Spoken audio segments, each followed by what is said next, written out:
बहुत साल पहले की बात है। सुंदरबन के जंगल में शेर खान का शासन था। शेर खान दिल का बहुत अच्छा था।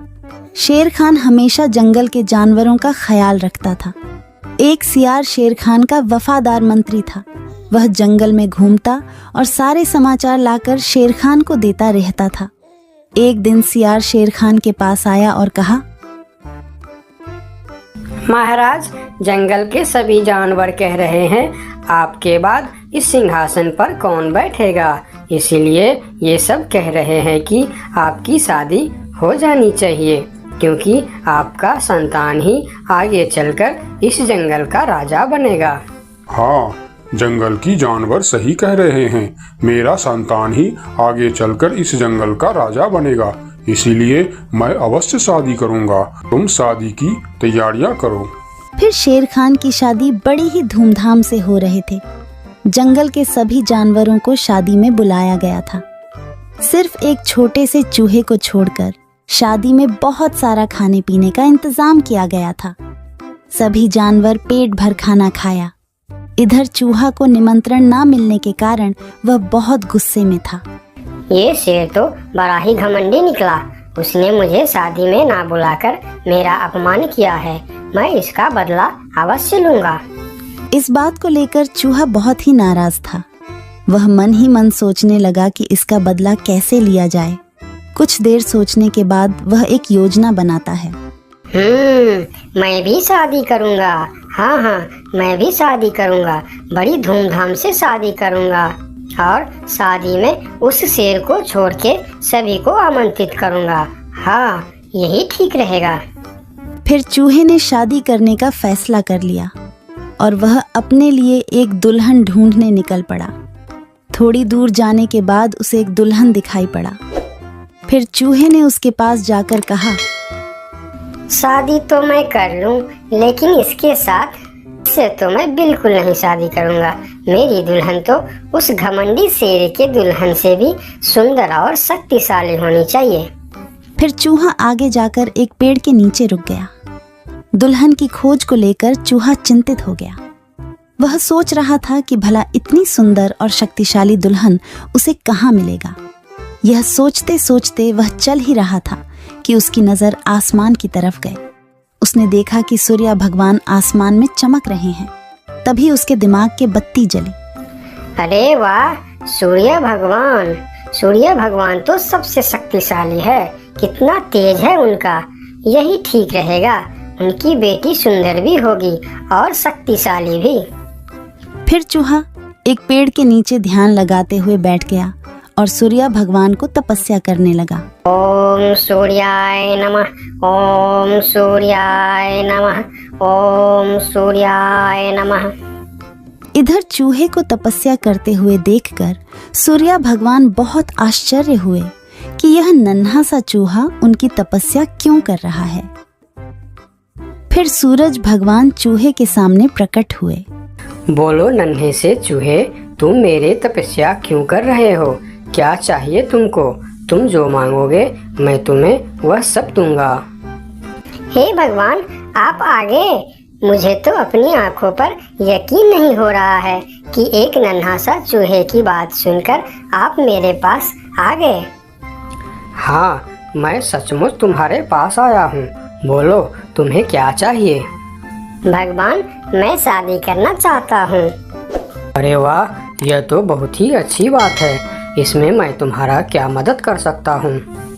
मैंने यह प्रण किया है भगवान कि जो दुनिया में सबसे ज्यादा शक्तिशाली होगा मैं उसके बेटी से ही शादी करूँगा और आप इस दुनिया में सबसे शक्तिशाली हो। इसीलिए मैं आपकी बेटी से शादी करना चाहता हूँ।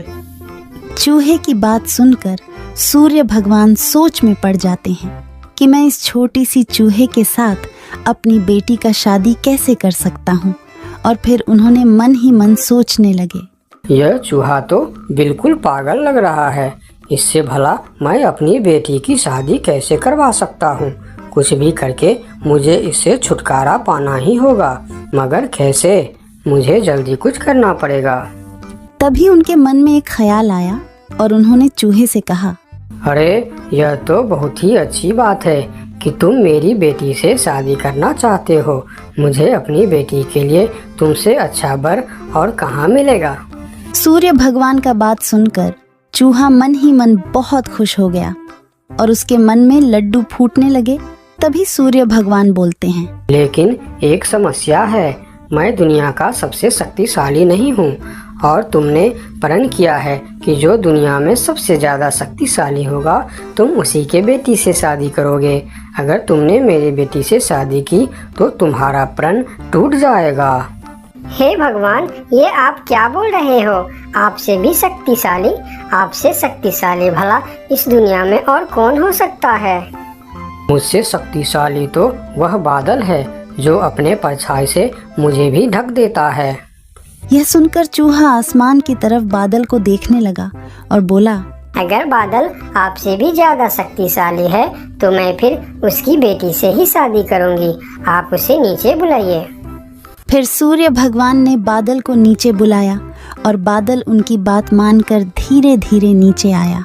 बादल जी, मैं आपकी बेटी से शादी करना चाहता हूँ क्योंकि आप दुनिया के सबसे शक्तिशाली हो। मैं अपने आप को बहुत बड़ा भाग्यमानी समझूंगा अगर आपकी विवाह मेरी बेटी से हुई, लेकिन मैं दुनिया का सबसे शक्तिशाली नहीं हूँ। मुझसे शक्तिशाली तो हवा है जो हमें भी उड़ाकर दूर चला जाता है। अच्छा, तो यह बात है। ठीक है, फिर मैं हवा की बेटी से ही शादी करना चाहता हूँ। आप हवा को बुलाइए। फिर बादल ने हवा को बुलाया और हवा धीरे धीरे करके नीचे आया। फिर चूहा ने अपनी विवाह का प्रस्ताव हवा को बताया। फिर हवा मुस्कुराते हुए बोली, मुझे बहुत अच्छा लगेगा अगर मेरी बेटी की विवाह आपके साथ होता है, लेकिन मैं दुनिया का सबसे शक्तिशाली नहीं हूँ। मुझसे शक्तिशाली तो पर्वत है जो हमारे हवा के झोंकों को भी रोक देता है। आप उनकी बेटी से ही शादी कीजिए। फिर पर्वत को भी बुलाया जाता है और चूहे ने पर्वत के सामने भी अपना प्रस्ताव रखता है। पर्वत जी, आप दुनिया का सबसे शक्तिशाली है और मैं आपकी बेटी से शादी करना चाहता हूँ। क्या आपको कोई ऐतराज है? मुझे भला क्या ऐतराज हो सकता है? आप मेरी बेटी से विवाह करना चाहते हैं, यह बहुत ही अच्छी बात है, लेकिन मैं भी दुनिया का सबसे शक्तिशाली नहीं हूँ। ये आप क्या कह रहे हैं? मैं यकीन नहीं कर सकता कि आपसे शक्तिशाली भी दुनिया में और कोई होगा। हाँ है, मेरे शिखर पर एक मोटा सा चूहा रहता है। वह मुझे रोज कुतर कुतर के वहाँ एक बड़ा सा सुरंग बना लिया है और उसमें अपने बच्चों और परिवार के साथ रहता है। वह मुझसे भी शक्तिशाली है। आप उसी के बेटी से क्यों नहीं शादी कर लेते? अगर ऐसी बात है तो फिर आप मुझे ले चलो उसके पास। मैं उसके बेटी से ही शादी करना चाहता हूँ। फिर सब मिलकर उस मोटे चूहे के पास जाता है और उसके पास उस नन्हा सा चूहा का शादी का प्रस्ताव रखता है। फिर जब नन्हा चूहा उस मोटे चूहा की बेटी को देखते हैं तो वह उसे बहुत पसंद आता है और फिर उन दोनों का शादी बहुत ही धूमधाम से होता है। नन्हे चूहे ने जंगल की सारे जानवरों को निमंत्रण दिया, लेकिन शेर से बदला लेने के लिए उसने उनको निमंत्रण नहीं भेजा। जब शेर खान को इस बात की खबर होती है तो शेर खान बहुत ही गुस्सा हो जाता है और अगले दिन सियार को उस चूहे के पास भेजता है और बोलता है, उस चूहे को कल मेरी दरबार में हाजिर करो। अगले दिन सियार उस चूहे को बुलाने के लिए उसके घर पर जाता है। अरे चूहा भाई, तुमको शेर खान ने याद किया है, जल्दी चलो। चूहा सियार के साथ शेर खान के दरबार में जाता है। उसे देखते ही शेर खान चिल्लाकर बोलते हैं, क्यों रे चूहे, तुम्हारी इतनी बड़ी दुस्साहस? तुमने अपनी शादी में जंगल की सभी पक्षी और जानवरों को निमंत्रण दिया और तुमने मुझे बुलाना सही नहीं समझा। मैं इस जंगल का राजा हूँ और सबसे शक्तिशाली भी। अगर मैं चाहूँ तो तुमको एक झटके में खत्म कर सकता हूँ। मुझे माफ कर दीजिए महाराज, जब आपने अपनी शादी में पूरे जंगल को निमंत्रण दी और मुझे नहीं दी तब मुझे भी ऐसे ही दुख हुआ था। यही एहसास दिलाने के लिए मैंने आपको निमंत्रण नहीं दिया। मुझे माफ कर दीजिए। क्यों रे सियार, तूने ऐसा क्यों किया? मैंने तो तुमको बोल दिया था कि जंगल के कोई भी पशु पक्षी छूटनी नहीं चाहिए। फिर तुमने इस चूहे को निमंत्रण क्यों नहीं दिया? मुझे माफ कर दीजिए महाराज, गलती हो गई। मैंने सोचा यह छोटा सा जीव, इसको क्या निमंत्रण देने का, इसलिए मैंने इसे छोड़ दिया था। मुझे आप माफ कर दीजिए। ठीक है, अगले बार से ध्यान रखना। मेरे लिए जंगल का हर जीव एक जैसा है।